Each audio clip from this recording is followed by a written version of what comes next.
So hi friends, how you all? I hope you all well at this time. Guys, आज का video होने वाला है एक बहुत ही इंटरेस्टिंग टॉपिक के ऊपर, और टॉपिक है एक नया एनएफओ जो कि इस टाइम पे रिसेंटली एक्सिस के साथ में एक नया एनएफओ मार्केट में लॉन्च हो चुका है। अगर हम बात करें इस एनएफओ की रिव्यू की कि एनएफओ इस टाइम पे किस टाइप का होने वाला है, तो अगर हम डिमांड की सबसे पहले अगर बात कर लें तो आज के डेट में इस एनएफओ की डिमांड गाइस बहुत तेज होने वाली है, क्योंकि एक ये वो फंड है जो ऑलरेडी पास्ट के अंदर जो बैंक इंडेक्स फंड आ चुके हैं, जो ऑलरेडी बैंक इंडेक्स फंड के हम रिटर्न अगर चेक करते हैं लास्ट 1 ईयर के, 3 ईयर्स के या 5 ईयर्स के, तो रिटर्न लगभग काफ़ी शानदार रहे हैं पास्ट के अंदर बैंक इंडेक्स फंड के। और अभी जो इस टाइम पे एक नया फंड इस टाइम पे लॉन्च हुआ है एक्सिस का ना, ये एक्सिस का निफ्टी बैंक इंडेक्स फंड है, जहाँ पर पैसा आपका मोस्टली इन कंपनीज में इक्विटी बेस्ड कंपनी में लगाया जा रहा है, जो मोस्टली आज के डेट में बेस्ट इक्विटी कंपनी अवेलेबल है बैंक इंडेक्स फंड के अंदर। अगर आप इनके पास्ट अगर रिटर्न्स अगर चेक करेंगे, जो पिछले इनके रिटर्न्स रहे हैं लास्ट 1, 3 ईयर्स एंड 5 ईयर्स के, तो रिटर्न लगभग काफ़ी अच्छे हैं। लगभग एक साल में रिटर्न 28-29% तक के भी गए हैं। 3 साल के रिटर्न जो है 18-17% के रिटर्न है, और 5 साल के रिटर्न भी लगभग 17 से 18% के आसपास ही हैं, जो पिछले बैंक इंडेक्स फंड आ चुके हैं।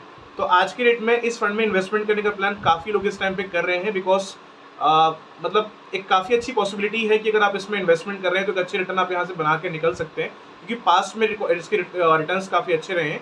और जो भी कंपनीज आज के डेट में ये यूज़ कर रहा है, जो पोर्टफोलियो यूज़ कर रहा है, उनकी डिमांड आने वाले टाइम में रहेंगी। और मार्केट में यही इंपॉर्टेंट होता है, जैसे मैं हर वीडियो में कहता हूँ आप लोगों से, कि अगर आप किसी मार्केट लिंक फंड में, किसी मार्केट लिंक शेयर्स, किसी में भी अगर आप इन्वेस्टमेंट कर रहे हैं जो मार्केट से रिलेट करती है, जिसमें गारंटी नहीं है, तो उसमें सबसे पहला आपको देखना ये चीज़ ज़रूरी है कि मैं जो पोर्टफोलियो इसके अंदर यूज़ करने जा रहा हूँ, इसका पोर्टफोलियो का डिमांड आने वाले टाइम में है कि नहीं है। क्योंकि जिस चीज़ की डिमांड मार्केट में आने वाले टाइम में रहेंगी, वहाँ से आपको रिटर्न अच्छा बन के मिलेगा ही मिलेगा। तो आइए इस वीडियो को शुरू करते हैं और अंडरस्टैंड करते हैं कि ये फंड एक्चुअली में क्या है और किस तरीके से काम करेगा। आगे बढ़ने से पहले आपसे रिक्वेस्ट है, अगर आप इस चैनल पे नए हैं तो please try to subscribe this channel, and video अगर पसंद आती है तो प्लीज़ आप इसे लाइक करना, इसे आगे शेयर करना। एंड आपसे एक रिक्वेस्ट गाइस और है कि इस वीडियो को प्लीज़ स्टार्टिंग से लेकर आप एंड तक प्लीज़ ज़रूर देखिएगा, ताकि पूरा का पूरा इन्फॉर्मेशन प्रॉपर तरीके से आपको इस फंड के बारे में मिल सके। बिकॉज अपना हार्ड एंड मनी आप इस फंड में इन्वेस्ट करने अगर जा रहे हैं या प्लान कर रहे हैं, या थोड़ा बहुत अगर जानना भी चाहते हैं इस फंड के बारे में, तो नॉलेज लीजिए, तो प्रॉपर तरीके से लीजिए, ताकि आने वाले टाइम में आपको कोई प्रॉब्लम ना हो व्हाइल डूइंग द इन्वेस्टमेंट। ठीक है, तो मैंने इस पीपीटी क्रिएट करी है लैपटॉप के अंदर, और इसी के माध्यम से अंडरस्टैंड करने वाले हैं कि फंड एक्चुअली में क्या है और किस तरीके से आपके लिए काम करने वाला है। तो फंड की बात करें तो फंड है आपका एक्सिस का निफ्टी बैंक इंडेक्स फंड।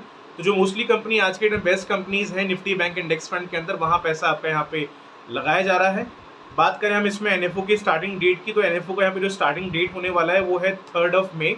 मतलब अगर आप इसको एज अ एनएफओ अगर अप्लाई करना चाहते हैं इस फंड को, तो आपको इसको 3 मई से लेकर के 17 मई के बीच में अप्लाई करना पड़ेगा, क्योंकि जो एनएफओ का स्टार्टिंग डेट है वो है 3 मई, और जो लास्ट डेट रहेगा वो 17 मई रहेगा।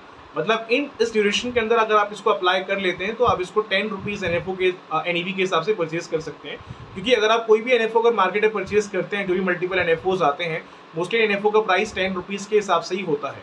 तो ये जो फंड इस टाइम पे मार्केट में लॉन्च हुआ है, इसका जो प्राइस है एनईवी का, वो 10 रुपीज़ का ही रहने वाला है। तो अगर आप इसको 3 मई से लेकर 17 मई के बीच अगर अप्लाई करते हैं, तो एनईवी का प्राइस आपको 10 रुपीज़ के हिसाब से मिलेगा, और यूनिट उसी के हिसाब से आपको एलोकेट की जाएंगी।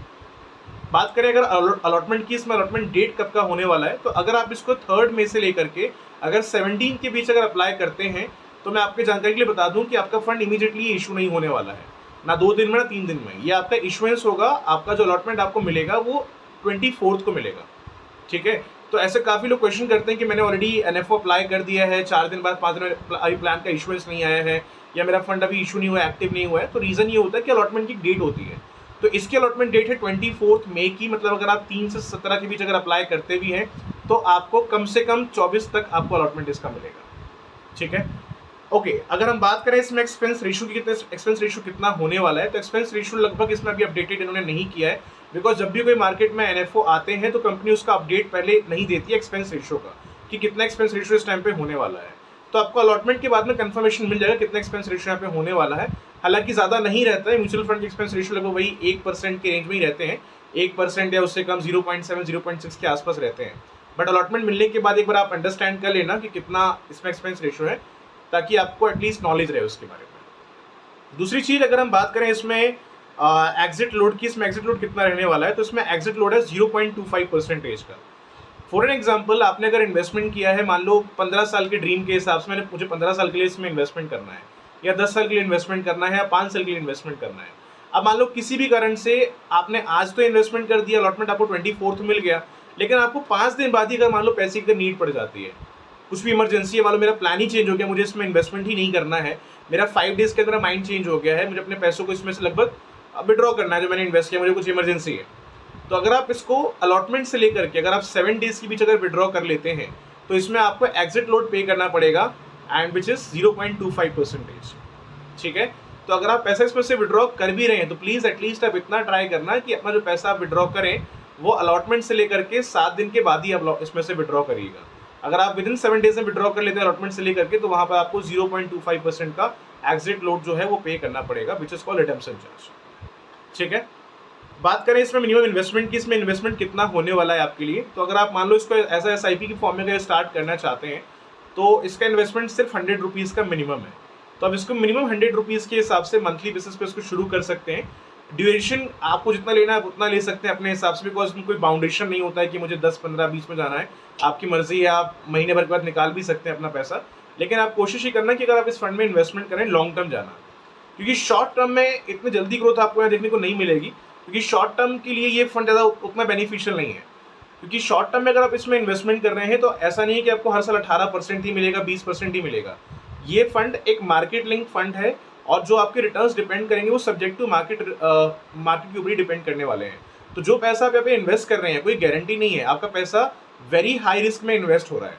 तो यहाँ पे रिस्क है वेरी हाई, ना लो है ना मॉडरेट है। तो जो पैसा आपने इसमें इन्वेस्ट करने जा रहे हैं आप रिस्क में इन्वेस्टमेंट कर रहे हैं, तो बिफोर द इन्वेस्टमेंट आप इसको अंडरस्टैंड पहले कर लेना कि आप जिसमें इन्वेस्टमेंट करने वाले हैं गारंटी यहाँ पर 1 रुपये की नहीं होने वाली है और रिस्क होने वाला है बहुत हाई लेवल का। ठीक है, तो इसमें रिस्क वेरी हाई है, बट हाँ अगर रिस्क बहुत ज़्यादा है तो इसमें रिटर्न का चांस भी आपके लिए हाई रहेगा, क्योंकि हम मार्केट में अगर इन्वेस्टमेंट कर रहे हैं, अगर हाई अगर रिस्क ऑप्शन लेते हैं, अगर इक्विटीज़ में इन्वेस्टमेंट करते हैं तो ऑब्वियसली सी बात है वहाँ पर रिस्क ज़्यादा होता है, बट रिटर्न का चांस भी आपके लिए काफ़ी ज़्यादा हाई लेवल का रहता है। ठीक है, तो अगर इसमें इन्वेस्टमेंट की बात करें 100 रुपीज़ का मिनिमम इसमें इन्वेस्टमेंट है। ड्यूरेशन आपको जो आपके लिए बेस्ट लगे 15 साल, 10 साल, 20 साल के हिसाब से अपना एक गोल सेटअप करके इन्वेस्टमेंट करना, क्योंकि अगर आप गोल सेटअप करके अगर इन्वेस्टमेंट करते हैं तो ही आपको वो इन्वेस्टमेंट से मज़ा भी आता है। नहीं तो काफ़ी लोग गोल सेटअप नहीं करते हैं, विदाउट गोल सेटअप के इन्वेस्टमेंट कर लेते हैं और वो इन्वेस्टमेंट उनको मज़ा नहीं आता है, बिकॉज जब तक मुझे पता नहीं है कि मुझे चीज़ करनी किस लिए है तब तक कॉन्फिडेंस आपको भी नहीं आएगा। यही रीज़न है कि आज की डेट में मैक्सिमम लोग अपनी जो इन्वेस्टमेंट्स हैं, म्यूचुअल फंड्स हैं, 1, 2, 3 साल के अंदर तोड़ देते हैं। उसका रीज़न नहीं है क्योंकि उनको गोल ही पहले से नहीं पता कि मुझे इन्वेस्टमेंट करना किस लिए है, why I should invest my money. तो इन्वेस्टमेंट करने के पहले आप 2 दिन लो, 4 दिन लो, 5 दिन लो, बट पहले अंडरस्टैंड करो कि आपको इन्वेस्टमेंट करना क्यों और किस ड्रीम के लिए करना है। अगर आप ड्रीम डिसाइड करके इन्वेस्टमेंट करोगे तो इन्वेस्टमेंट का मजा भी आएगा और आप एक लॉन्ग ड्यूरेशन तक उसको चला पाओगे। ओके, बात करें सिर्फ फंड मैनेजर की, फंड मैनेजर इसमें कौन आपके लिए होने वाले हैं, तो जो बेसिकली फंड मैनेजर हैं काफ़ी अच्छे एक्सपर्ट्स हैं। अगर आप इनका डेटा अगर आप निकालते हैं पास्ट परफॉर्मेंसेस का, तो जो इन्होंने फंड्स अब तक मैनेज किए अब तक काफ़ी शानदार तरीके से मैनेज कर रखे हैं। और अगर हम इनके फंड मैनेजर की डिटेल्स की अगर बात करें तो इसमें फंड मैनेजर बेसिकली होने वाले हैं कार्तिक कुमार, जो आपके फंड को इस टाइम पे मैनेज करेंगे यहाँ पे। गाइस, आपसे मेरा एक रिक्वेस्ट और है कि अगर आप इसमें इन्वेस्टमेंट करने जा रहे हैं ना, तो एक चीज़ को प्लीज़ अंडरस्टैंड करना, that is the fund manager information. जैसे मैं हर वीडियो में कहता हूँ आप लोगों से कि आपको ये चीज़ अंडरस्टैंड करना बहुत ज़रूरी है कि अगर आप किसी फंड में इन्वेस्टमेंट करें, फंड का पूरा पहले डेटा निकालिए, इन्फॉर्मेशन निकालिए कि फंड क्या है, किस तरीके से काम कर रहा है, आपके प्रोफाइल के हिसाब से मैच कर रहा है कि नहीं। मैच कर रहा है, अगर सारी कंडीशन आपने उसके अंडरस्टैंड कर लिए तो आप इन्वेस्टमेंट करिए, लेकिन इन्वेस्टमेंट करने के पहले एक बार फंड मैनेजर की इन्फॉर्मेशन को भी प्लीज़ निकालिए। ये मैं बेसिकली बोलता हूँ हर वीडियो के अंदर, और आज के डेट में 70 to 80% लोग ये चीज़ें नहीं करते हैं। तो firstly you should know more about the fund manager कि मेरा फंड मैनेजर कौन है, कौन मेरे पैसों को मैनेज करने वाला है। उससे आपको एक आइडिया मिल जाता है कि मेरा पैसा किस आदमी के हाथ में मैं अपना सौंप रहा हूँ, बिकॉज एक वो शख्स है जो आपका पैसा मैनेज करने वाला है। So you should know more about their education, qualification, कौन कौन से फंड को पास्ट में मैनेज किए हैं, और अगर मैनेज किए तो क्या रिटर्न्स बना के दिए हैं। तो उससे आपको एटलीस्ट एक आइडिया मिल जाता है कि हाँ, मैं अपना पैसा अगर इस फंड में इन्वेस्ट कर रहा हूँ तो इस फंड मैनेजर रिकॉर्ड काफ़ी पास्ट में अच्छे रहे हैं, तो ट्रस्ट अच्छा गेन होता है। तो फंड मैनेजर इसमें बेसिकली एक नहीं दो हैं, पहले हैं कार्तिक कुमार एंड है उसके अलावा आशीष नायक। तो इस टाइम पे हम 2 फंड मैनेजर से बेसिकली आपका जो पैसा इस टाइम पे मैनेज कर रहे हैं। ठीक है, तो अगर इन्फॉर्मेशन अगर निकाल लो इंटरनेट से, आपको इंटरनेट से मिल जाएगी इन्फॉर्मेशन वगैरह इनकी।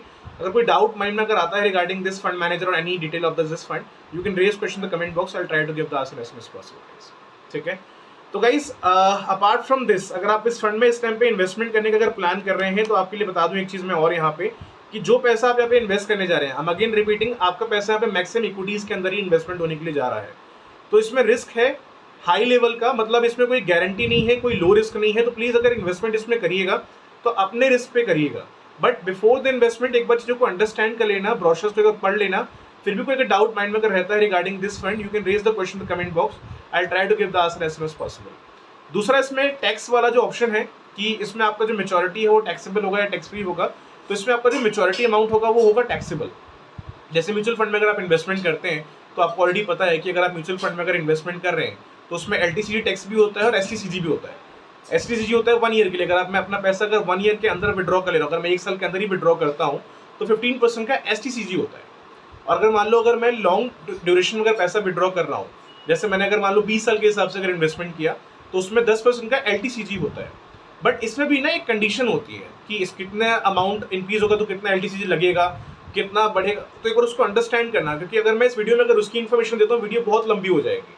तो मैंने उस पर वीडियो ऑलरेडी बनाया हुआ है उस टॉपिक पे, या आप इंटरनेट पे अगर जाओगे आपको इन्फॉर्मेशन मिल जाएगी एलटीसीजी काम करता है कैसे, एसटीसीजी कैसे काम करता है। तो उसमें एक बाउंडेशन होती है कि मतलब मैं अगर इन्वेस्टमेंट कर रहा हूँ, मेरा प्रॉफिट अगर साल का अगर 1 लाख से अगर ऊपर चला गया एक फाइनेंशियल ईयर के अंदर, तो मेरा 10% टैक्स लगेगा, which is called LTCG. But before the investment अगर टैक्स वाला कॉलम एक बार अंडरस्टैंड कर लेना, पढ़ लेना। फिर भी कोई अगर डाउट माइंड में अगर रहते हैं आप क्वेश्चन मुझसे रेज कर लेना टैक्स के regarding, I give the answer as soon as possible. ठीक है, तो मिलते हैं गाइस नेक्स्ट वीडियो के अंदर। आई होप वीडियो आपके काफी हेल्पफुल रहा होगा। आइए आगे बढ़ते हैं और स्टार्ट करते हैं अपना ये इन्वेस्टमेंट। फिर भी कोई क्वेरी है, you raise the question comment box, I will try to give the answer as soon as possible. Thank you.